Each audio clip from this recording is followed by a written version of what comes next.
অবস্থা দোকানে, আমাদের দোকান গুটিয়ে ফেলেছি বৃষ্টির মধ্যে। এখন এই দেখো বাইরে কি বৃষ্টি হচ্ছে। ওখানে তাবুটা পাল্টাবো বলে হ্যাঁ নতুন তাবুটা লাগাবো, জল পড়ে ওই যে। আমাদের কথা শুনতে পাচ্ছ কিনা জানি না, রোডের উপরে বসে রয়েছি পাড়ায়। নতুন তাবু নিয়ে আসলাম তাবু এনেছে, পাল্টাবো। আর তোমাদের দাদাভাই দেখো কোথায় বসে রয়েছে, চুলের মধ্যে।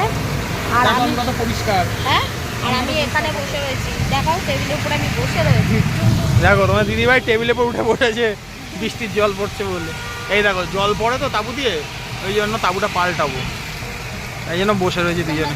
আমাদের রোডের উপরেই দোকান, ফুলের দোকান। তাই বৃষ্টির মধ্যে এখন বসে রয়েছি, বৃষ্টি না কমলে তাবুও পাল্টাতে পারবো না, বাড়িও যেতে পারবো না, খেতেও পারবো না, কিনা হয়ে গেছে।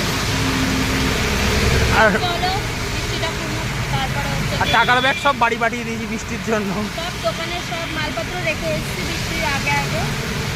বাড়ি ঢুকতে ঢুকতে বৃষ্টি নেমে গেছে, ব্যাগ রেখে তোমার বুড়ি দৌড়ে দৌড়ে ব্যাগ টেনে টেনে নিয়ে গেছে ঘরে। চলো এরকম জল পড়ছে। এই দেখো আমার ঠাকুর মশাই ভিজতে ভিজতে বাড়ি যাচ্ছে।